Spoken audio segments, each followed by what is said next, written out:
but he's going to visit friends and family at a friend's resort of some kind. I think that is just fine. Now, there are moments like at the Queen's funeral, like those were not cheap accommodations. No. The Prime Minister and team had, and we can go back and forth on kind of what's appropriate and inappropriate there, because I kind of see both sides of it. But again, I'm very proud to be on a show where we don't carry a lot of water here. Like we kind of call it as we see it. And I at times have not been a real friend of this Prime Minister. But I'm done with this. This is the most garbage headline in Canadian politics right now.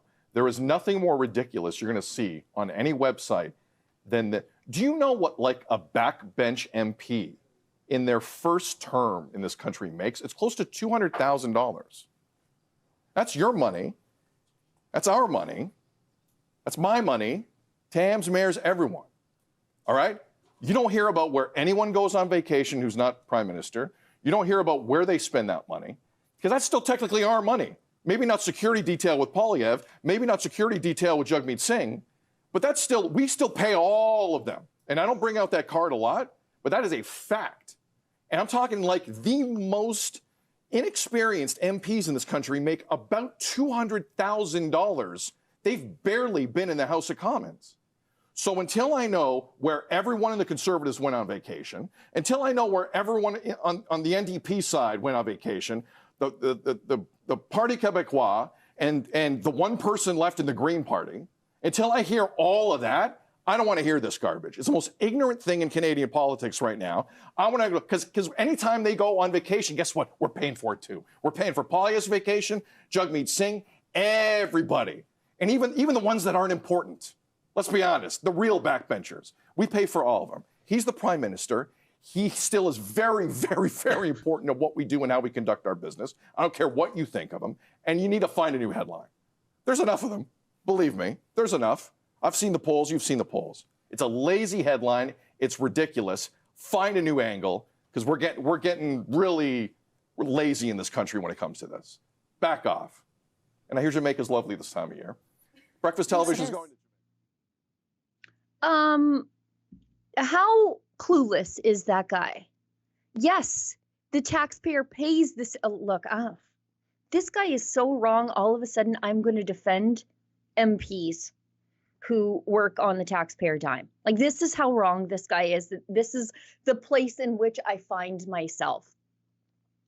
If Pierre Poilievre takes a family vacation, I haven't paid for his family vacation. Yes, I paid Pierre Poilievre's salary, like I pay a gazillion other government employees' salaries. But I didn't pay his way somewhere. I didn't pay $200,000 for a security detail to follow him around. And I didn't pay for whatever payoff his friends are going to get on behalf of the taxpayer. That's the difference here. How does this guy not understand this? By the way, he works for bailout media. So if we want to talk about who's on the dime of the taxpayer, fine, buddy. You're no better than those MPs that you're ranting about. They are also paid by the taxpayer. You, buddy, are also paid by the taxpayer. What did you do over Christmas? Because according to your logic, I paid for your Christmas vacation. So please tell me what you're doing with your money. Or is that just your salary? There's a difference between being on the taxpayer dime and then spending your taxpayer salary to do things, which is what the other MPs do, which is actually what this guy does too, versus what Justin Trudeau's doing, going on luxury expensive vacations, which are optically terrible considering the fact that Canadians are suffering through one of the most difficult inflationary crises in Canadian history. Housing is absolutely insane. People are not taking a tiny staycation because of the cost of living. And he's off on a millionaire's island. And then he's got a history of ethics violations. We've got enormous bills to deal with his security detail and the flight crews and parking the plane or both planes. It would have been respectful for Canadians to say, look, we're taking a staycation. Canada's a beautiful place. We're going to go to Harrington Lake, which we just paid a gazillion dollars in upgrades for. We're going to use the cross-country ski trail there that they keep upgrading, that Canadian taxpayers keep paying for, in case you didn't know, and the full Olympic-sized skating rink that they keep on the ice there for him to use, I don't know, once a year, but they maintain it all year. He could have said that, but he didn't. And like, this is why people don't watch regular TV anymore, because you have clueless people like this guy opining and making these false equivalencies that now leave me defending MPs. That's how wrong he was. Look what he's done to me. Could you imagine being so wrong that I'm defending how MPs spend their Christmas vacation? Gross. We have a clip about Trudeau talking about how he chose this vacation. He did this talk. It was like an end of the year interview with this absolutely little known fellow. I've never heard of him before, actually. And I'm from the media and I've never really heard of this guy before. But apparently he's so chummy with Justin Trudeau and he's so important in the media landscape that Justin Trudeau came on his like video podcast. And he suggests, I think this is what's happening here, that it was the kids who chose the trip to Jamaica at the longtime family friend of Trudeau's dad. Sure, buddy. Anyway. Without poking my nose where it doesn't belong, you have a new situation to navigate at home.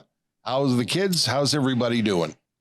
Kids are good. Sophie and I are best friends. Great. And we will stay that way. Great. And we're even going to, we're going away on holiday together this Christmas, and that'll be good. It'll be great for the kids. How do you decide, by the way, when everybody talks about, oh, the prime minister's gone away again, how do you decide where you're going to go? Do you talk to the kids and talk to the kids. Say where do you want to go? That's what you're feeling like. Yeah. What are you in the mood for a beach or whatever? Exactly. Yeah. Okay. Like most families do, and look at options. Is your Christmas shopping done? Speaking of Canadian Tire, Mostly. I still have a little bit to do. Are you going to get a Christmas break? Okay. Imagine you got to sit down with the prime minister and you're asking him if his Christmas shopping is done. Does Justin Trudeau really want me to believe that it wasn't the fact that this is a longtime Trudeau Foundation donor and a longtime friend of the family? That's the reason he chose this ethics murky trip? That he wants me to believe that the kids chose the Jamaican vacation. I also wonder if Sophie brought her boyfriend on this vacation.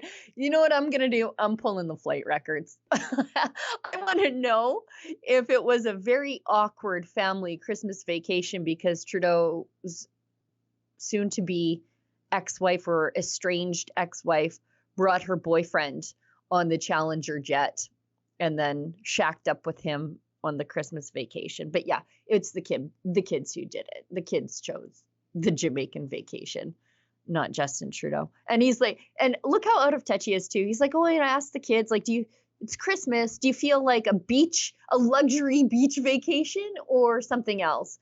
And then he goes, like most families do. Excusez-moi.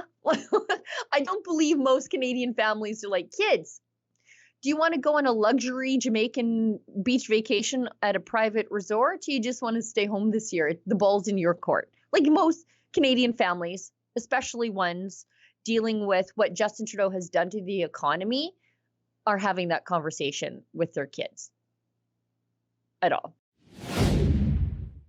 Justin Trudeau's new censorship law, Bill C-18, it's a shakedown and a desperate attempt to keep the mainstream media afloat. Many have already lost their ability to access our Facebook and Instagram pages. The blackout will soon affect every user in Canada. We've partnered with Private Internet Access, a VPN provider dedicated to safeguarding digital privacy. For just $2 a month, you can maintain your access to our content across all your devices at piavpn.com/rebelnews.